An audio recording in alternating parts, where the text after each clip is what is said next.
Урлагийн асуудал булан эхэлж байна. Энэхүү булангаар соёл урлагийн хамгийн хурц асуудлаар мэтгэлцэн ярилцлага явуулдаг уламжлалтай урлагийн зөвлөлийн тэргүүн Жансан оров хөтэлдэг булангийн өнөөдрийн асуудал телевиз ба соёл урлаг. Телевизүүд манай иргэдэд яг урлагийн үйлчлэгээ үзүүлж байгаа өнөөгийн байдлын талаар та бүхний бодол саналыг эхлээд сонсгоо. Яг нь соёл урлагийн асуудал бол телевизүүдийн мэдээллийн бодлогот бол байх шиг байна. Байхдаа бол зөвхөн тэр бодлогоо хэрэгжүүлж байгаа арга нь бол бас яг төдийлөн тийм шаардлагын хэмжээнд хүрэхгүй байна уу гэж харагдаад байгаа. Яг тэгэхээр нэгдүгээрт нь ерөнхийдөө соёлын мэдээллийг харах юм бол нэг entertainment news гэсэн тэр үүднээс нэг хардаг. За тэгээд дээрэс нь бод тийм нухацтай нэвтрүүлгүүд бол ерөнхийдөө ховор. Дээрэс нь бол энэ гадаадын агуулга маш их байна. Ялангуяа соёл урлагийн мэдээлэлд бол. Өөрөөр хэлэх юм бол өнөөдөр ерөнхийдөө өөрсдийнхөө одоо урлагийг одоо яг сурталчлахад бол их бага юутай байна гэж. Би энэ ганцхан жишээ хэлье. Би нэг телевиз сэтгүүлчдэд сургалт явуулж хагаад мэдээлэл дамжуулах тоглоом явуулаад эхлээд хэллээ. Том Круиз энэ тухай мэдж байгаа бүх мэдээлэлээ дамжуул гэсэн. Тэгсэн бол ерөөсөө Том Крузийн нохооны нэр, хідэн их нэртэй, Оскарын шагнал хэд авсан, ерөөсөө мэдхгүй юм алга. За тэгэхээр би дараа. За тэгвэл одоо Дамдан Базаргын тухай мэдээлэл дамжуулъя гэдгсэн чинь Дамдан Базар гэж хэн бэлээ багшаа. Үдэс асууж байгаа. Тэгэхээр би за тийм жүжигчин гэж тайлбарласнаа за та нар сайн мэдхгүй бол Болд Эрдэнэ тухай мэдээлэл дамжуулъя гэлээ л. Тэгсэн чинь Болд Эрдэнэ драмын театрын жүжигчин, Болд Эрдэнэ сайн жүжигчин, Болд Эрдэнэ миний найз гэл ингээл ерөнхий мэдээлэл. Тэгэхээр тий энэ байдлыг болвол яагаад одоо ийм байдалтай байна вэ гэхээр ерөнхийн нэг манай нийгмийн дүр зураг болвол хүн болгон байгууллага болгон тэр тусмаа телевиз өнөөдөр ерөөсөл мөнгөний хоносл явж шít. Тэгээ ийм нөхцөлд болвол гадны одоо нэвтрүүлгийг ямар нэгэн үн төлбөргүйгээр авчираад одоо тэр солонгосын олон ангитай кинонуудыг чинь би бол тэрэнд учиргүй одоо зохиогчийн эрхийн төлбөр төлөөд идэг гэж бодохгүй байна. Ингээд авчираад үнгүй үзүүлчихдэг. Тэгээд тэрнийхээ завсраар бол нөгөө маш их реклам үзүүлээд зар сурталчилгаа үзүүлээд ингээд мөнгө олцдог.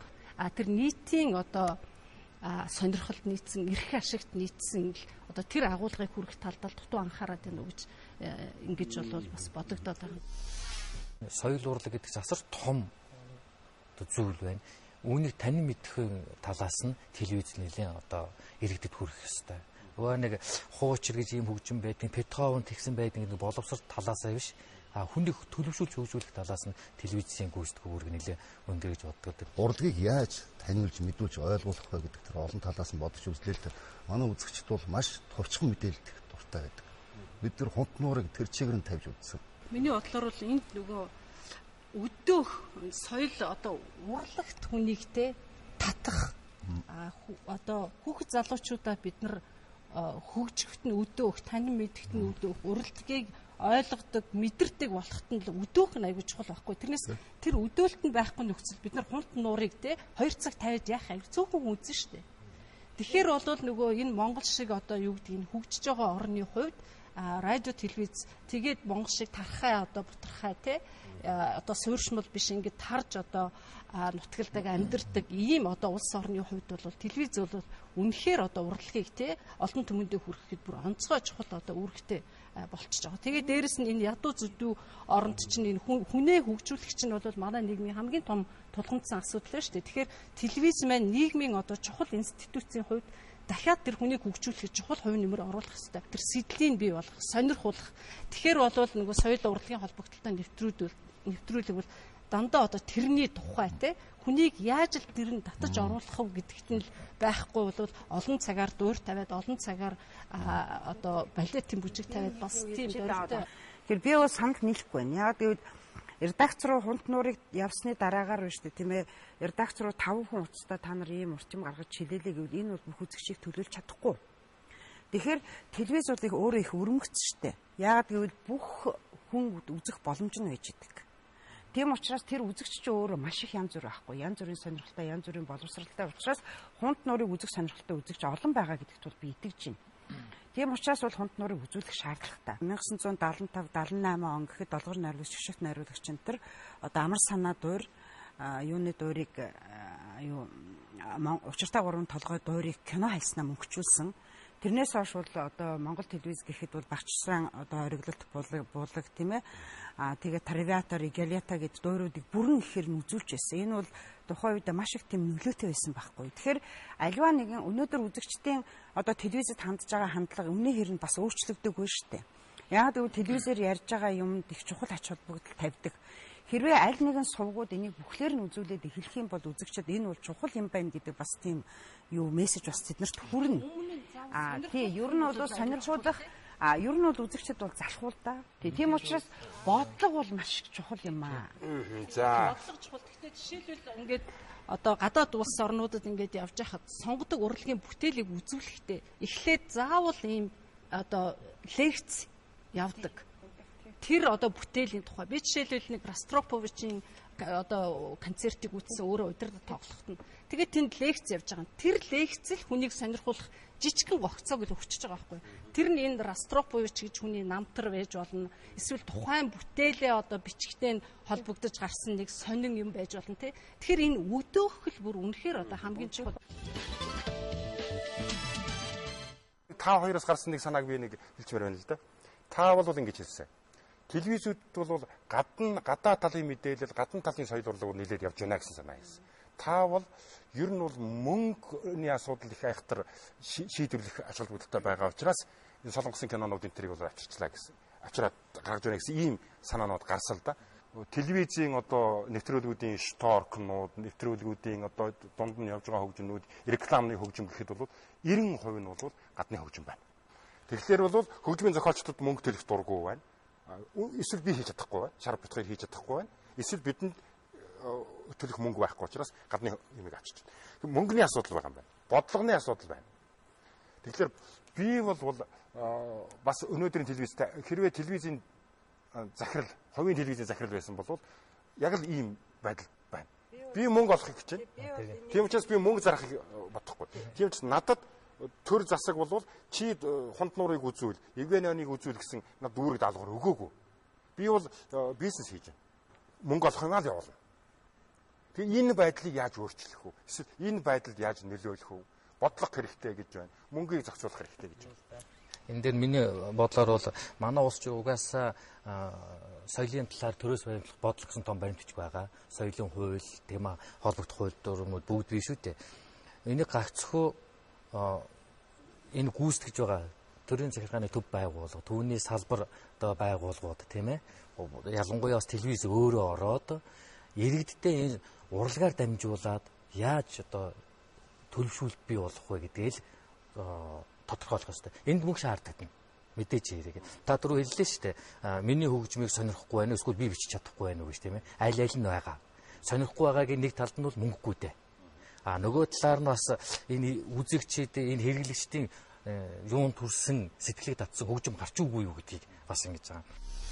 Хоёр санаа зэрэгцэж яваад байгаа байхгүй. Тэгэхээр бидний ярьж байгаа юмны нэг хэсэг нь бол ерөөсөө байна шүү дээ тийм ээ. Телевиз гэдэг юм нийгмийн соёлд ямар өндөр үр гүйцэтгэж байна бэ гэдэг тухайд бид нар яриад байна тийм ээ. Иргэн төлөвшүүлэх энэ төр бол яхаа аргагүй. Тэгэхээр энэ бол яхаа аргагүй редакцийн соёлтой бас холбоотой асуудал. Тухайн редакц ямар соёл баримталж байна вэ? Тэд нар мөнгө л олж ивэл одоо хүчирхийлэл явуул, садар самуу явуул, юу ч хамаагүй явуул, тэр гадаадынхаа хулгайсан нэвтрүүлгээ явуул хамаагүй. Тэ? Нөгөө бодлого нь бол энэ өөрөө яаж одоо нийгмийнхаа соёлд яаж энэ одоо нийгмийн Монголын нийгмийн үн цэнийг биш үү тийм ээ авч үлдэх үү? Яаж хамгаалах вэ? Одоо Европт бол жишээлбэл биш үү тийм ээ бүр бодлогоор Америкийн нэвтрүүлгүүдийг хязгаарлаж байгаа. Телевизүүдээр гарч байгаа Америкийн нэвтрүүлэг. Яг л өөрийнхөө үндэсний хязгаарлаж болох ёстой. Тэр хууль байх ёстой. Яг л долгион гэдэг чинь нийтийн баялаг ард түмний өмч байхгүй юу? Тэгэхээр зэрэг тэр чиглэлээр нь энэ бол маш их чухал учраас тэрийг одоо жишээ нь одоо бид нар бодъё л да өнөөдөр биш тийм ээ бүх одоо манай залуучууд бүгдээр биш тийм ээ солонгос маягаар үсээ засуулдаг. Солонгос одоо маягаар хувцалдаг. Солонгос энэ бол яхаа аргагүй хуучин биднэрт одоо зөвлөлтийн одоо Оросын юм соёл давмгайлж байсан ийм нийгэмд бид нар оршиж одоо биш тийм ээ солонгос ишүү Америк дээрээс нь одоо хятад ийм соёл ингээд манай телевизээр дамжаад нийгэм рүү маш хүчтэй төрж орж ирж байгаа байхгүй юу. Тэгэхээр энэ нь бол өөрсдийн үндэсний бүтээл бол яхаар 30 чухал юм байна. Тэгэхээр мэдээж хэрэг бол энд бол мөнгө хэрэгтэй ойлгомжтой. Дээрээс нэмэлт хэлэхэд яг гадны агуулга нийт одоо телевизийн нэвтрүүлгүүдийн нэг 50-60% байна гэдэг. Тэр гадны агуулга гэдэг дотор бас яг юу те? Яг юу нв? Жишээлбэл би одоо аль нэгэн телевизээр одоо Луврын тухай, Эрмитажийн тухай манай одоо үндэсний телевизээр сайхан тийм танилцуулах тэр үзмэрийн талаар танилцуулах нэвтрүүлэг үзээгүй. Гэтэл эн чинь үн төлбөргүй 30-40 одоо ийм сайхан бэлэн бүтээлүүд байдаг шүү дээ. Баримтат кинонууд, янз бүрийн одоо видео бүтээлүүдтэй. Тэрийг бол жишээлбэл үзүүлдэггүй байхгүй юу? Тэр сая хоёр асуудал ярьлаа. Нэг нь бодлогын асуудал, нэг нь мөнгө санхүүгийн асуудал.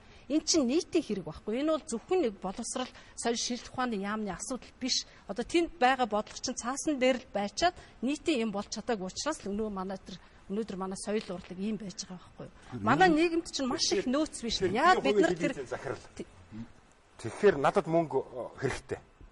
Тэгэхээр тэр бодлогыг одоо би хэрэгжүүлж чадахгүй. Тий. Танд мөнгө хэрэгтэй. Та мөнгө олох арга чинь олон янз байж болно. Бид нар олон нийтдээ хандаад за өнөөдөр бидний нөхцөл байдал ийм байна. Биднэрт мөнгө хэрэгтэй байна. Биднэрт соёл урлагийнхаа та нарын энэ их одоо толгойч нь хэрэгтэй байна. Мэддэг чаддаг юм чи хэрэгтэй байна. Нийлээд ажиллая. Хэрэгтэй бүтээлээ гаргая гэд ажиллаж болно шүү. Тэгэхээр яг энэ дээр хэлхийг хүсэж байна л да. Тэгэхээр телевизийн бодлого энэ дээр зайлшгүй нөлөөтэй. Аль ч телевиз байж болно. Урлагаас бол холдохгүй шүү дээ. Манай нэвтрүүлгийн бодлого байна л да. Манай телевизийн бодлого. Бидний энэ урлагийг бол маш системтэй үзүүлэхийг зорддог. Жишээлбэл Traviata гэж ямар дөөр юм. Ерөөсө 30 минутанд тайлбарыг тавиад ийм үйл явдал өрнөдөг юм аа. Тэгээд энэ дотроос энэ аари дуун, энэ теанор хоолоогоор энэ ингэж дуулж байна. Эсвэл одоо гобе гэж ямар хөгжим байдаг.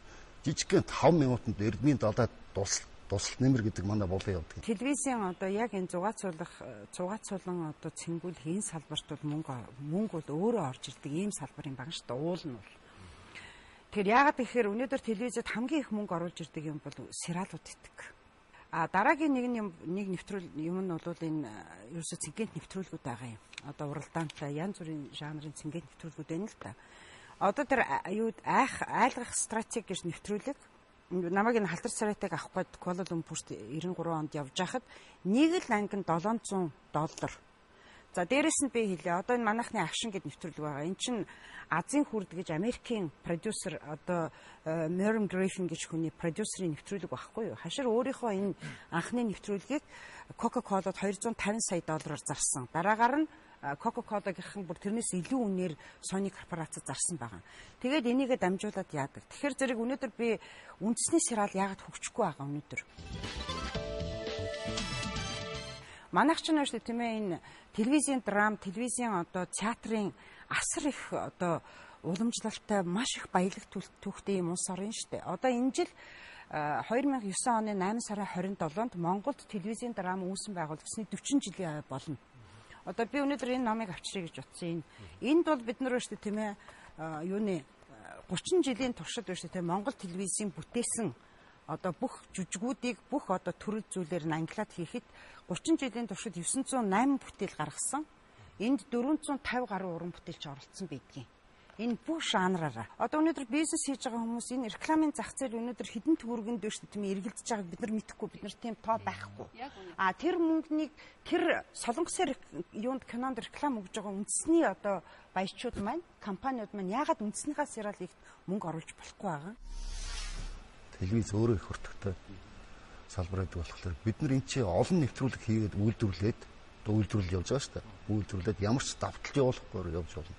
Гэхдээ тэрийг урлагийн талыг ямар ч байсан давтаж хоногчлон. Одоо нэг дуурийн тухай нэг 5 минутын танилцуулга байлгах, нэг галерейн тухай танилцуулга байлгах, дахиад давтаад хүний сэтгэлд хоногчлтын бодлоготой явж иж урлагийг бол төмөө олондоо ойлгуулж байгаа. Дамжуулалтын хөлс ихээ зах зээл дээр энэ олон телевизүүд одоо бүгдээрээ оршин тогтнох ёстой. Эднэрийг бол бид нар бүгд ойлгож байна. Гэхдээ мөнгө олох аргаа өргөн хүрээнд олж харах хэрэгтэй л дээ. Одоо жишээ нь бас түрүүчийн тэр одоо 93 оны тэнд явж байхад Монголын тухай 10 анги баримтат кино байгаа байхгүй юу? Зарж байгаа Монголын тухай хийцэн. Нэг анги нь ямар үнэтэй гэж $30,000. Манайд чинь юу тийм ээ өчнөө олон үндэсний соёл, өвөр одоо энэ зэрлэг одоо цивилизацтэй соёл иргэншилд үгүй болцсон. Тийм хичнээн олон нарийн одоо манай үнэтэй зүйлүүд манайд байна уу? одоо хүн морь Нохой хүн яагаад хайцааж бид нар энүүгээрээ байна шүү дээ тийм ээ юм хийгээд дэлхийн зах зээл дээр гараад тэрүүгээрээ яагаад мөнгө олохгүй байгаа. Одоо нөгөө өөрийнхөө нөгөө хүмүүсийн тоогон дотроо биш тийм ээ. Тэр бүтээлийг л одоо тэр уран бүтээлийг хийхтэл эхлээд нэг санхүүжил хэрэгтэй байгаад байна тий. Тэрийг яаж усахгүй. Тэгээ одоо чинь нөгөө төр бизнес олон нийтийн хамтын ажиллагааны одоо их том зарчим бол сүүлийн үед бол маш хүчтэй гарч ирж байна. Энийг жишээлбэл яагаад энэ соёл урлагт тийм ээ телевизэд нэвтрүүлж болохгүй гэж тий. Одоо реклам ялангуяа реклам олгогчид бол энэ дээр үүштэй тийм ээ маш ухаалаг ажилламаар юунд мөнгө зарцуулах уу гэдэг бодмоор байгаа байхгүй юу. Бидний шиг энэ төрлийн бус байгууллагууд бас бид өөрсдөө шүүмжлэхээс гадна жоохон оролцоогооны мэдээлэл яах гэж цааш та. Тэгэж уриалъя төрлийн бус байгууллагуудыг. Өөрөөр хэлбэл ядаж энэ телевизэд ажиллаж байгаа одоо сэтгүүлчдэд одоо урлаг соёлын одоо сургалтуудыг зохион байгуулах. Гаднаас одоо томоохон одоо тийм мэрэгжилтнүүдийг уурж авчирж ажиллуулж тэр сургалтыг бас богино болон урт хугацааны сургалтуудыг явуулах. Бас зарим нь одоо гадаадын томоохон телевизүүдэд очиж ажиглалт хийхэд нь тусалцаа үзүүлэх зохион байгуулах. Ийм нь бол хэрэгтэй байж магадгүй шүү. Би бол зүгээр санахгүй байна. Хаа нэгтээ явсан байж магадгүй. Ер нь одоо яг энэ урлагийг одоо мэдээлэх, сурвалжлах аюугаар сэтгүүлчдэд зориулсан сургалт явсан юм уу юу гэдэг мэдэхгүй байна. Энэ бол ерөнхийдөө миний бас одоо бас л одоо хүсэж авдаг тийм ээ тийм юуны одоо бас хийч хэмсэн гэж бодож авдаг тийм сургалтуудын нэг л дээ. Тэгэхээр Их Британий судлаач Джон Фискигийн нэг хэлсэн үг байгаа л да. Тэгэхээр тэр юу гэхээр телевиз гэдэг бол соёлын элчим аа. Тийм ээ энэ бол нийгмийн одоо хамгийн одоо идэвхтэй хөдөлгөөний нэг хэлбэр гэж. Тийм болохоор зэрэг бид нар бол одоо зөвхөн одоо нэг хэдэн төгрөг олчих юмсан гэж бодхосоо илүү миний одоо хэлэх гээд яг энэ нэвтрүүлгийг хэрвээ одоо манай телевизийн удирдлагууд үзчихэд бол илүү бид нар бол энэ нийгмийн соёл дээр шүү тийм ээ бүр одоо дараа нь иргэдэд нөхөхгүй одоо байж магадгүй тийм хор уршгийг учруулах тийм юм биднэрт байгаа шүү гэдгийг л өөрсдөө ойлгомоор байгаа юм да. Бид бол телевизийн ололтын талаар ярил одоо 40 минут ярьж болно. Бид үндсэндээ болохгүй байгаа юм талаар 20 минут ярьлаа. Ингээ та бүхэн манай болонд хүрэлцэн ирж үнэтэй санаагаа гаргасанд Монголын урлагийн зөвлөл олон нийтийн телевизийн нэрийн өмнөөс баярлж байгаа илэрхийлье. Та бүхэнд амжилт хүсье. Баярлалаа.